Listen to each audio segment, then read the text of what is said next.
Now the next bit we're going to use is a rabbiting bit. It's a 3/8 by 1/2 inch rabbiting bit, 1/2 inch shank. It's 1/2 inch this way from top to bottom, and it's 3/8 from the bearing out to the cutter edge.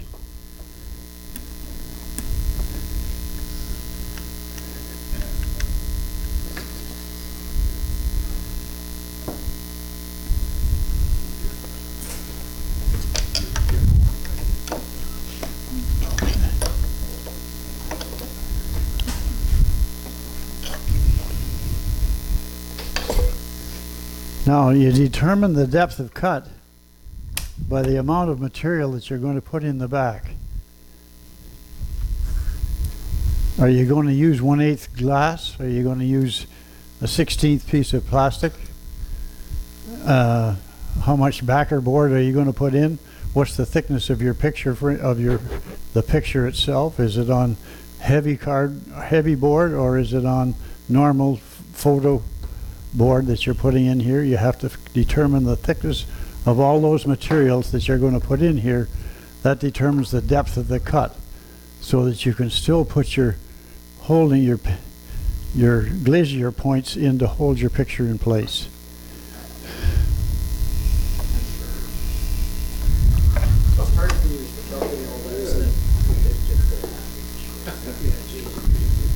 Just round it off.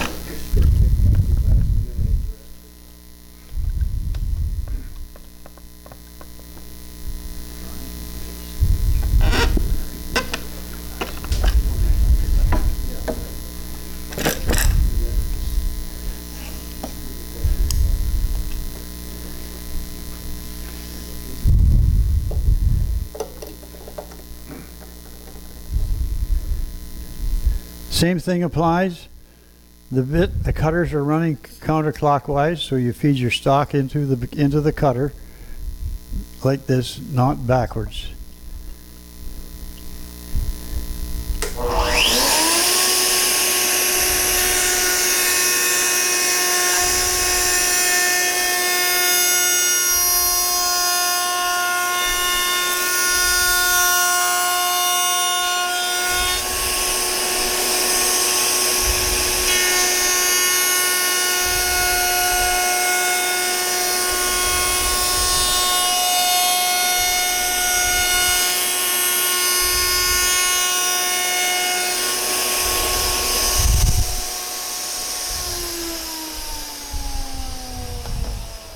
Now I showed you the last cut that I made was a freehand. The bearing was not up on the profile. It works fine, but it's not true. So you'll see here why you should always run with the bearing on the pattern. Now you'll see that the groove that you cut at the back will accommodate the thickness of your glass. If that was 3/4 inch material, that wouldn't be that deep. But if you're careful, it's a good rule of thumb to determine what thickness of glass or what thickness of plastic you're going to use to protect your picture before you cut the depth of your cut. I don't see any burning on there. You don't see any burning on there because the bit is sharp and the feed rate was right. If you slow down and the bit is dull, that's when you get your burning. Now, the burning is not so bad. You'll find the burning is not so bad in pine because your feed rate can be pretty constant. Maple and cherry are prone to burn. You fellas that are working on the lathe know that certain speeds of the bit cause it to burn because it's stayed in one position too long, and the heat's building up, and that's what burns the wood. So if would you have your router turn faster if you're going? Right now it's running as close to fast as it can run, pretty close. If you're using, the only time that you would slow your router down is if you're running with the big bits. Any bit over 1.5 inches or 1 3/4 should run at a slower speed.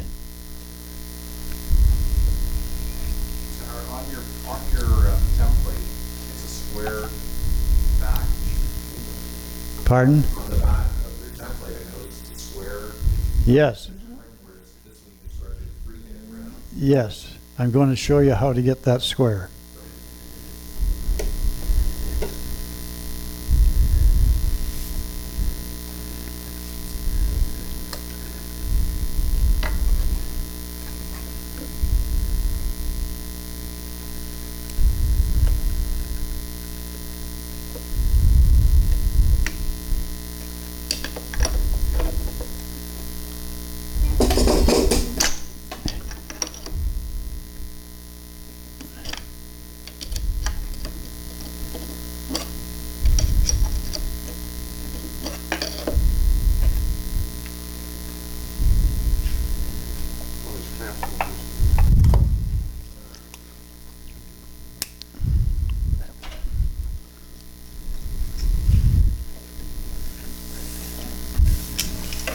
It just takes, it takes a minute to set up. Thanks, Ron.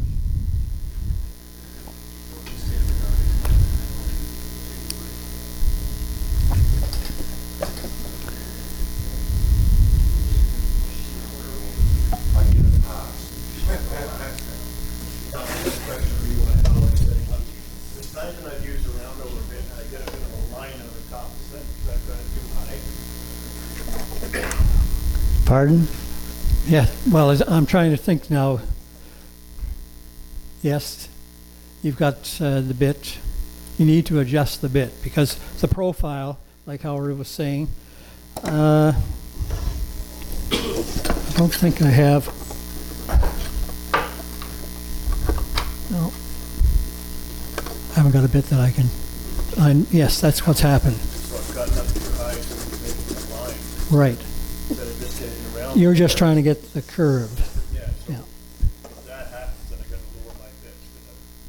Yes. A lot of times I get it at the same note, but not too high. Yep.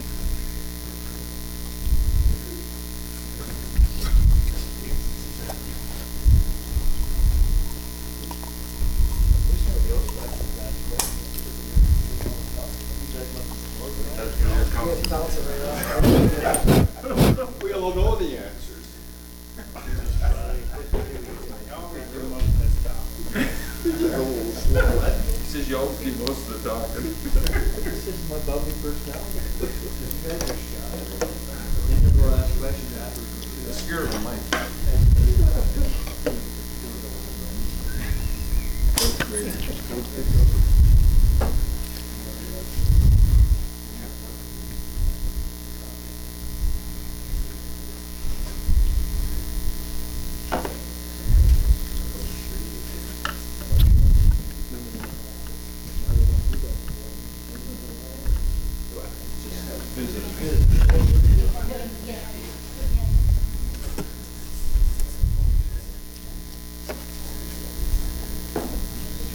Now this rotor table has a large opening in it so that you can run the large panel bits.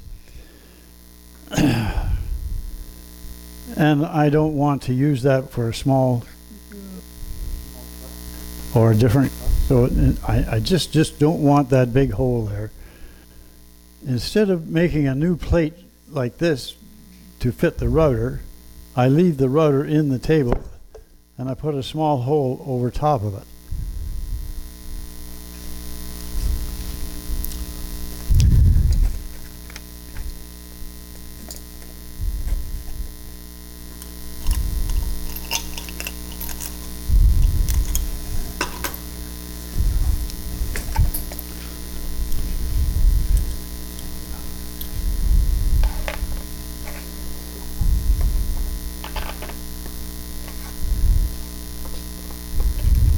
While we're fitting that up, just a word about the handheld mic.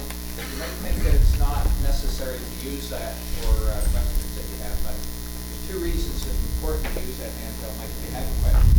Is because everyone else can hear easily what the question is, and secondly, that the recording picks up the recording all that sort of different.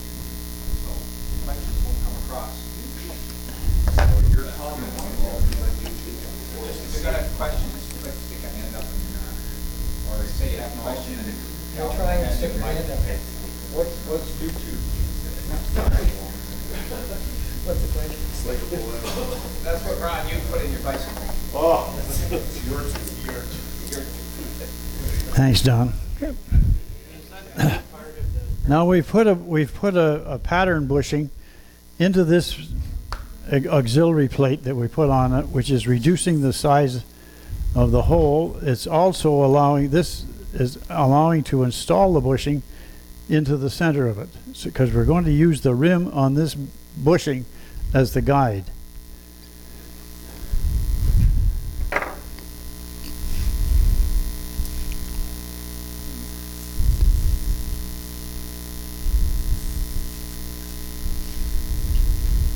Is that part of the, is that your own plate or is that part of the equipment of the shop here? Pardon? That plate that you're putting on now, Yeah, that's mine. or that's yours? Yeah. Is that one here in the shop? No, not that I know of. So you made that? Yes. We had one that was stolen. When you give it back. When you're bringing it back.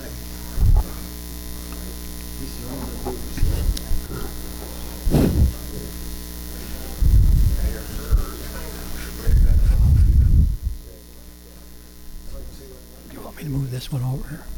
Do you want me to move this table over here? That's what I'm going to use next. Now the purpose of this Yeah. is to use the rim of this collar Okay. as the guide inside the rim here that we've cut out here.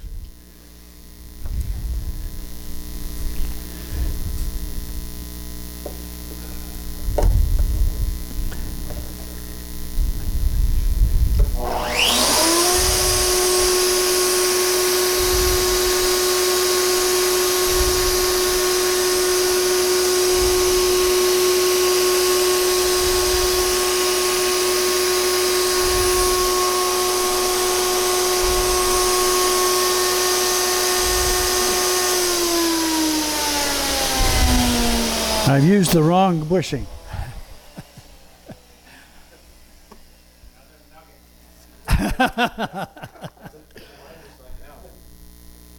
You want to know, should we switch these? Go next one. Yeah. Can you help it? No. It's all right.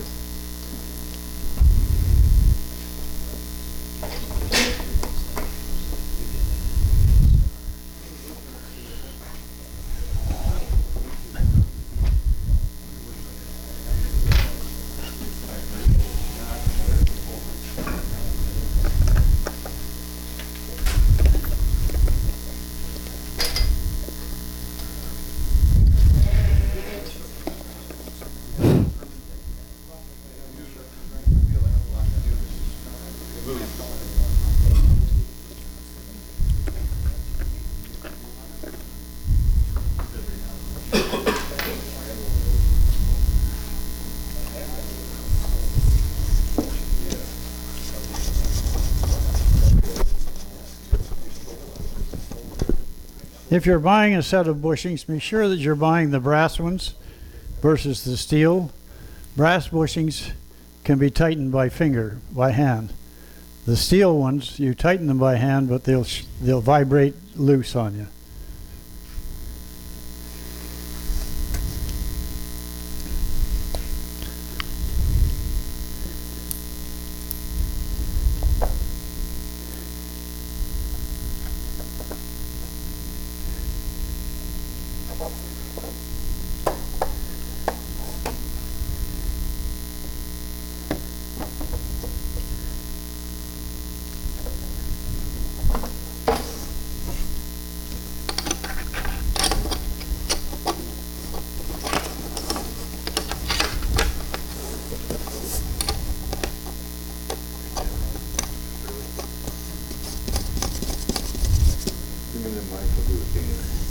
Thanks, Ron.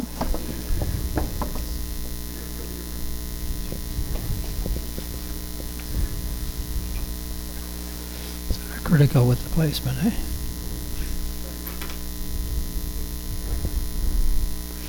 It's going to be pretty close, isn't it? Well, we had the bushing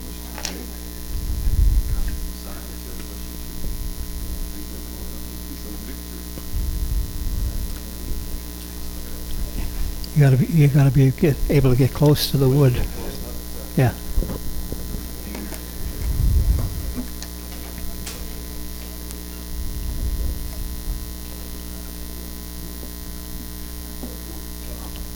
I think that's moved, Howard. I think you're tight right up against there. You're tight right up against there. No, it is. Yeah. That's too bad. I should have brought a 3/4 bushing with me. Have I got a 3/4?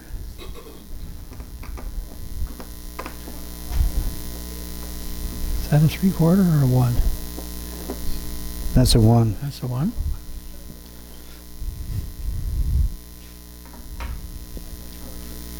That's the one you're using? That's that Yeah, one? yeah. No, here's the bigger one. Here's a bigger one. Yeah, that's fine.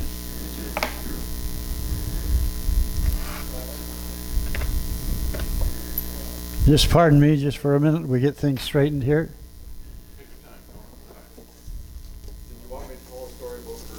The reason we're changing bits is that the 1/2 inch bit that we've installed is conflicting with the bushing. It's either too tight or not enough. This is just right. Don't go there.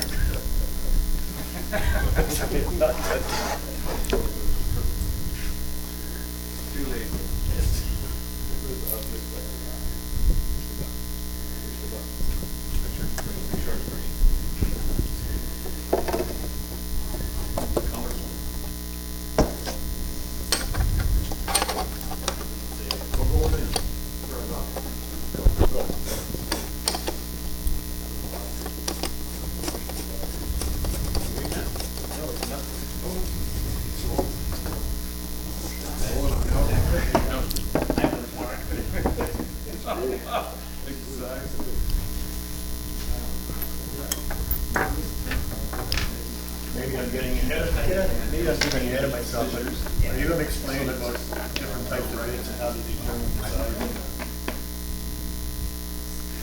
Would you have a specific? You have a specific question? Yes.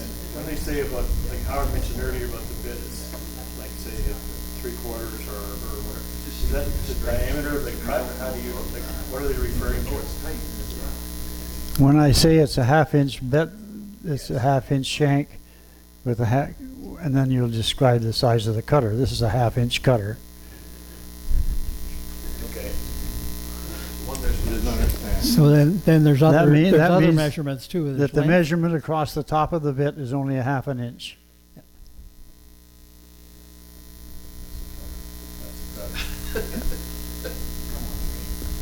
Wait, let's see the, Yeah, take it away from the screen.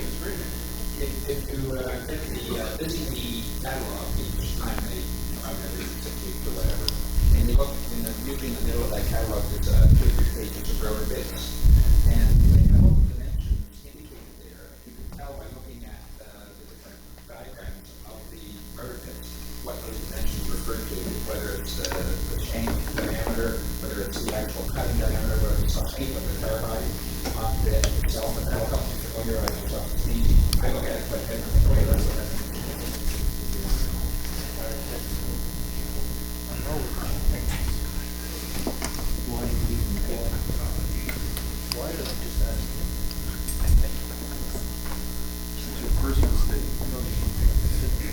Okay, Ron, it's your turn. Your turn. Go.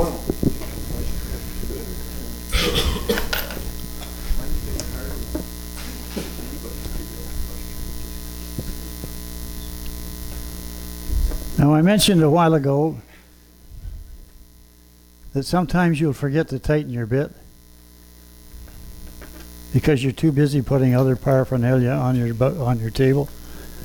And that's exactly what I'm doing right now. You're getting nervous. Don't make you get nervous.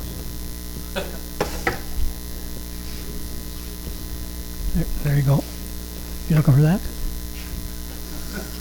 I now want to double check and make sure that the bit has been tightened in the collet. Don't take a chance. If you're in doubt, dismantle what you've already installed and double check to make sure that you have got it tightened.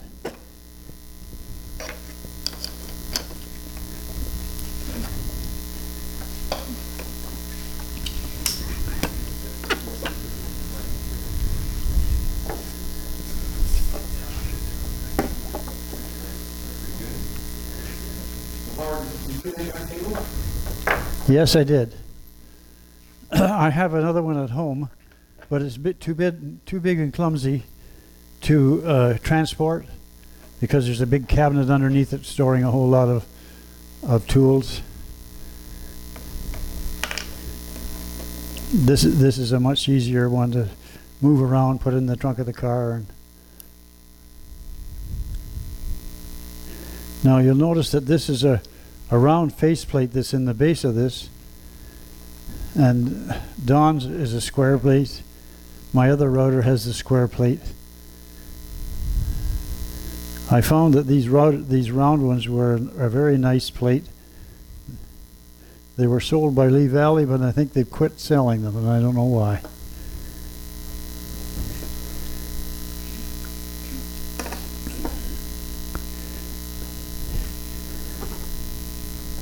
The phenolic material is still available in other things, right? Sometimes you'll find, as a piece of information, you look in your Lee Valley catalog and it's not there anymore, although it was there 2 years ago.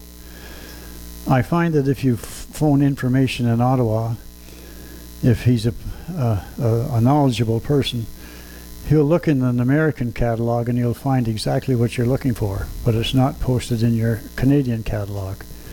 And all he needs is a number. Once he gets the number out of the American catalog, then he can put it into his computer and get the part that you want and send it to you. But you can't find it in your catalog, which is annoying as hell. It was available 2 years ago. Why isn't it available now?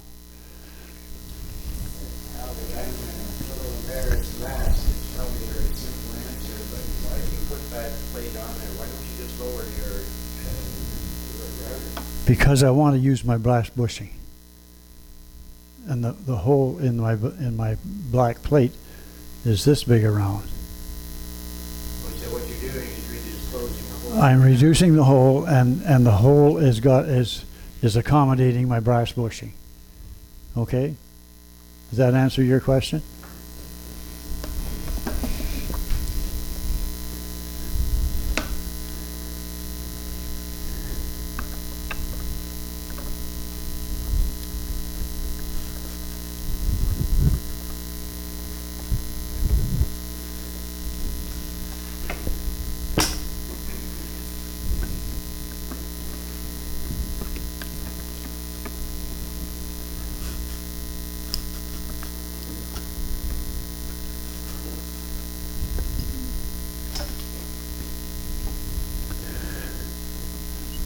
Now this is a bit of freehand cutting. Some of it is going to supposed to cut a square hole for you. Oh, I know what I've done. You can't cut a square hole without the template, can you? No.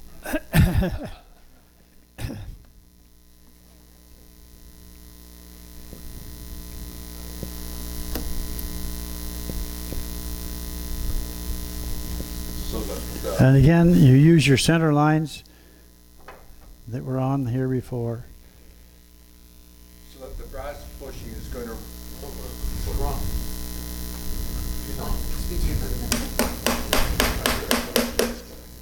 So that the brass bushing is going to run around your pattern? He's the guy. The brass bushing is going to run on this template.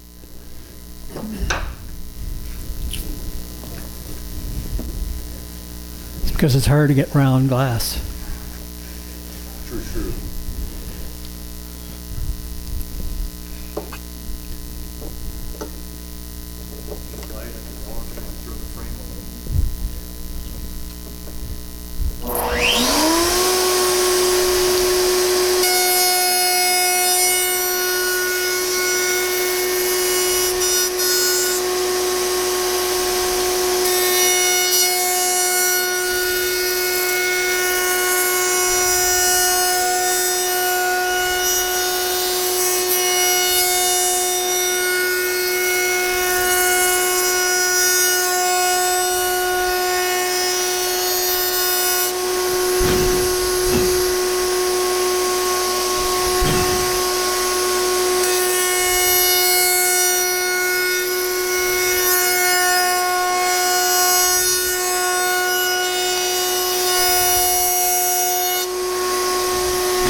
Now you notice that I picked it up and blew away the sawdust. The sawdust is getting between the bushing and the pattern, so you have to keep that debris blowing away so that the bushing rides on the pattern. And that's the square that you were looking for.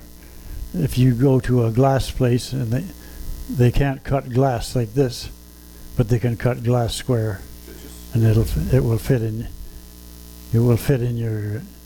If you can't find thin plastic, and you have to buy glass, 1/8 glass, then they can cut the glass square for you and take the corners off to fit your pattern, fit your workpiece.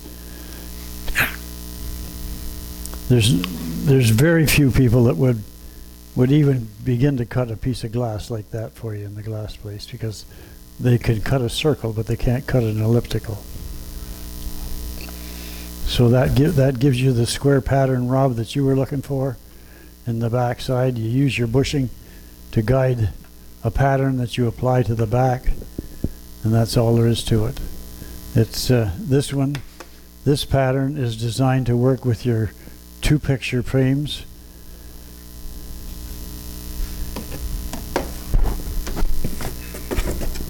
And this one is designed to work with those small picture frames. These small ones here. You'll notice there's a guide on the back that positions it when you push it up against your pattern.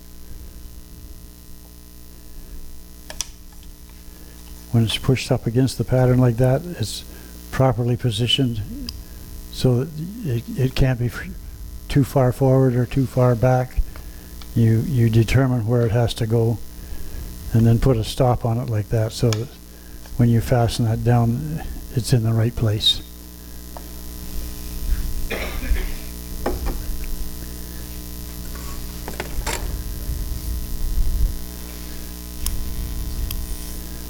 The only other thing that I can show you with that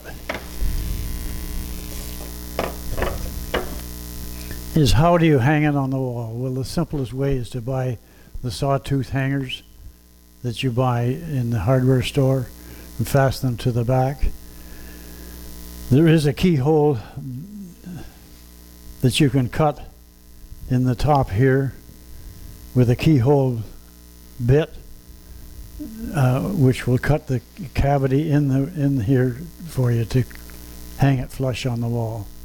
I have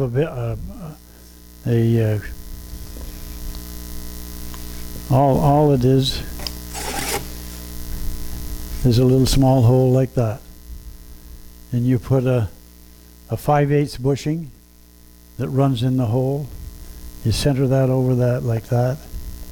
You put a keyhole bit in your router along with the 5/8 bushing. The bushing rides in here. You plunge down and push forward, but you don't back up until you shut the motor off, shut the rotor off, because you've got a cavity underneath the wood. That's what you use if you want to make a keyhole cut in the back side.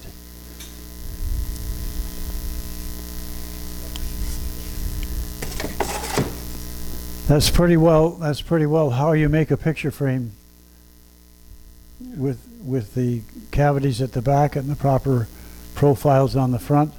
You choose the profiles to start with on the outside, and then determine what profile you want in the center, determined by the thickness of your material, because you want room enough in the back to give yourself enough. If I could have raised the bit there a little bit more than I did to make that a deeper cut, but not very much, because that's a 3/4 inch piece of work material. If it was 7/8, I could sneak a little bit more to make that a deeper rabbet.